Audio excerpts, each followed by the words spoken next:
Hi everybody. No idea what's happening here as usual.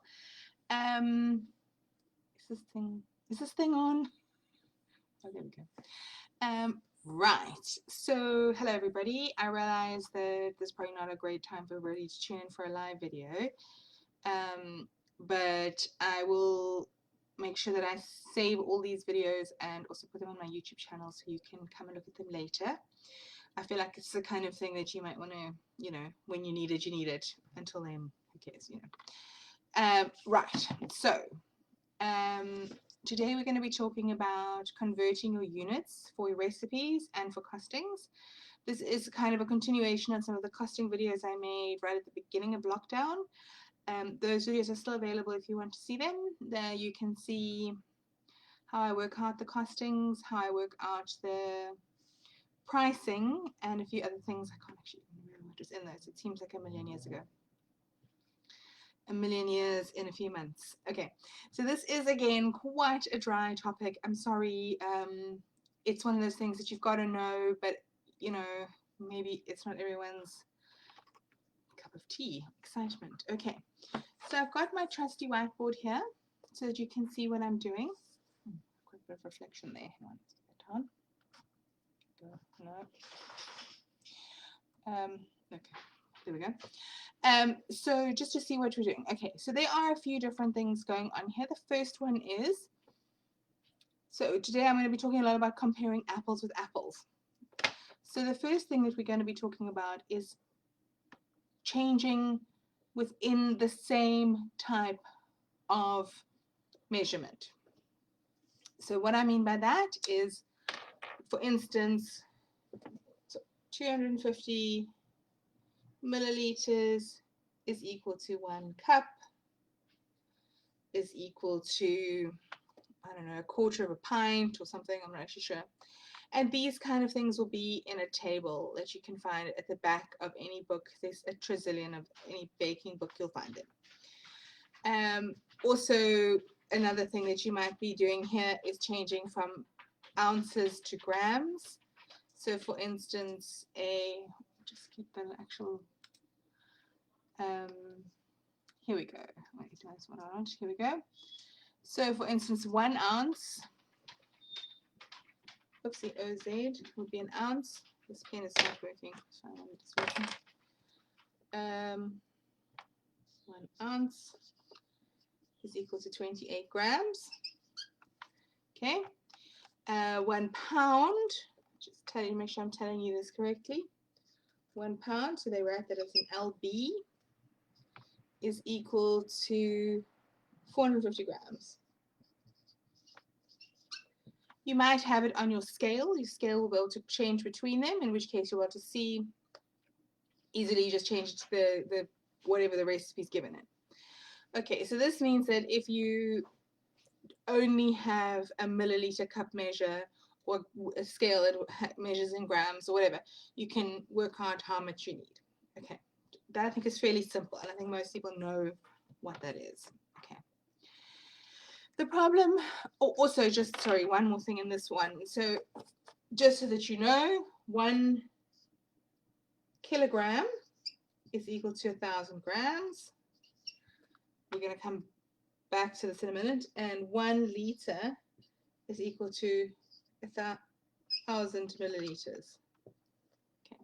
So if you want to work out, you know, if you want to go from grams to kilograms or milliliters to liters, especially if you're multiplying your recipe, I've got a table here. I'll put the link to it when I'm finished. There's a few other options here. So 1 tablespoon. So a tablespoon, this is here. Again, 1 tablespoon is equal to 15 mils. Whoopsie, get it in the frame. 15, no, wrong way, 15 mils. As I said, there's lots of different, you know, types of things like this. They also have on here a pint, a quart, and a gallon. So a pint is 500 mils, a quart is just shy of a liter, and a gallon is 3.8 liters. I don't often find recipes using those kind of things. And I'm 100% a metric girl. If I stray from metric, I stray only into cups. So pounds, ounces, you know, maybe American recipes will have that, but on the balance, you won't see that much. I don't see that much in recipes. They also have here a fluid ounce. So 1 fluid ounce is equal to 1/8 of a cup, so 30 mils. And you know, you can just work it out from there. If you're battling to do these conversions, just type it into the Google search bar. Just say 1 cup in mils, and it will tell you the answer. It's very easy to do. Okay. Especially if you're scaling up your recipes, you might be timesing it, so you don't want to measure out 15, you know, teaspoon measures. You want to just scoop out the correct quantity in one go. Great. Okay, I think we've all got that. That's easy. Right. The next one is for the purposes of costings. Okay, so let's say you come home with your bag of flour and it is 2.5 kilograms in the bag, but your recipe is in milliliters or cups or whatever. How do you work out how many milliliters is in grams? Okay.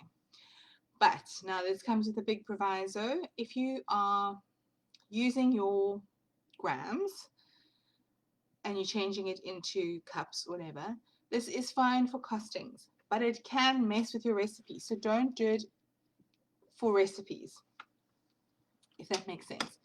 It's more like an approximation, which, you know, it's close enough for a costing, but if you do it with your recipe, you may end up messing up your final product slightly because not every flour is exactly the same, etc.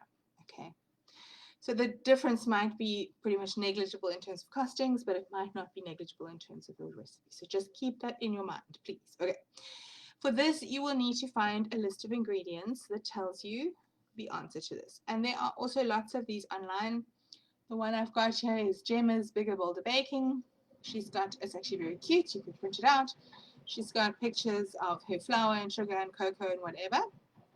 And she gives you a conversion. So she says 1 cup of flour is equal to 150 grams. 1 cup of sugar is equal to 240 grams. Okay. So again, with the apples, you have to compare apples with apples. So just to go back to our 1 liter of 1,000 milliliters. So the reason that there's a difference in the amount, the weight of 1 cup. So you would think 1 cup is 1 cup, but a cup of flour doesn't weigh the same as a cup of sugar. And the reason for that is that 1 cup of flour is considerably less dense than 1 cup of sugar. Okay.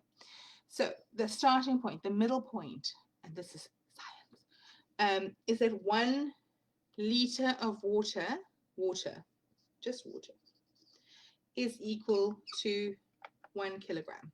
Okay, so for water, these two things are equal. So I think it is probably safe to say that for milk or any of those liquid products, you can just do a straight conversion. I mean, it's not 100%, but it's close enough.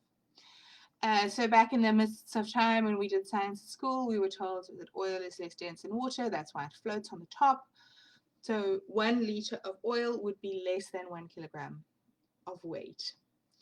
I don't know exactly how much it is. In terms of costings, I would probably just convert it. I really wouldn't, I mean, you wouldn't really need to, because you would buy your oil in a liter bottle or whatever it is, and you would just measure it out in milliliters. You don't usually weigh out your oil, so it probably wouldn't be an issue.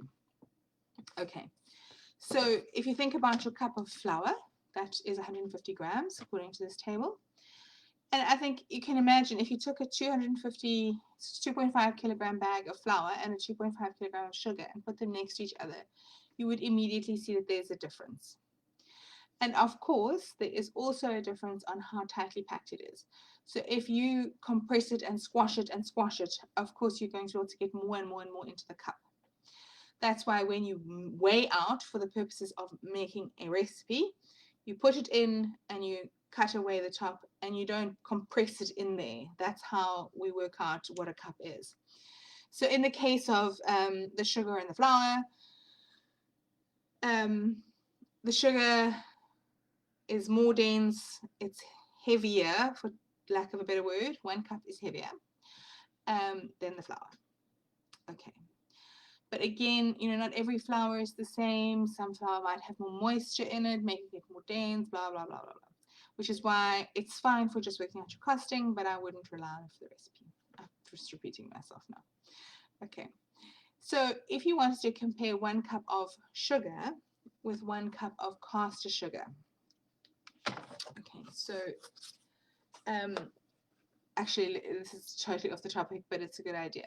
So a professor comes into the room and he has a jar of stones. And he says to the people, is this jar full? And all the students are like, yes, it is. It's full of stones. And he says, no, it's not. Take some sand and he pours it in and the sand fills up all the spaces between the stones. And he says, is it full? And they're like, well, yeah, now it's full of sand and stones. And he says, no, it's not. And he takes water and the water fills in the spaces between the sand. So that is the same kind of concept with, I'll just turn this over so I've got a bit of white space here, with sugar and caster sugar. So the difference between sugar and caster sugar is just the size of the grain. So if you have your cup of sugar, you've got your big grains in there and the spaces between. If you have your cup of caster sugar, you've got lots of smaller grains which can be packed much more tightly. So there's less space between it. So even though the chemical makeup of the sugar and the caster sugar is exactly the same, when it comes to measuring it out volumetrically, by which I mean the volume, a cup, a liter, whatever, a milliliter, you cannot do it 1 for 1. If you're weighing it, then you can do it 1 for 1 because it's the same amount of sugar. You're not counting the space between. So those are the kind of things that you just need to have in your mind when you're doing this. As I say, it's not that high grade, but it's just something that people often seem to get confused about, which is why I wanted to make a video. I hope this clarifies the issue for you. I will post this again onto my YouTube channel. If you are still watching this at this point, well done. The following, I wanted to say just in terms of sort of what's happening here at our studio, it has been very quiet. We are getting back into the swing of things. My children are back at school mostly. So we are from January, or actually from February, we are offering our in-person classes as normal again. Until then, we have online classes on Saturdays, and we've got some awesome stuff coming up. Figurines, we've got some fondant stuff, we've got some butter icing stuff. I'm going to be posting pictures over the next few days so you can see what's coming up. And thank you for sticking it out with me, and I will see you later. Happy baking!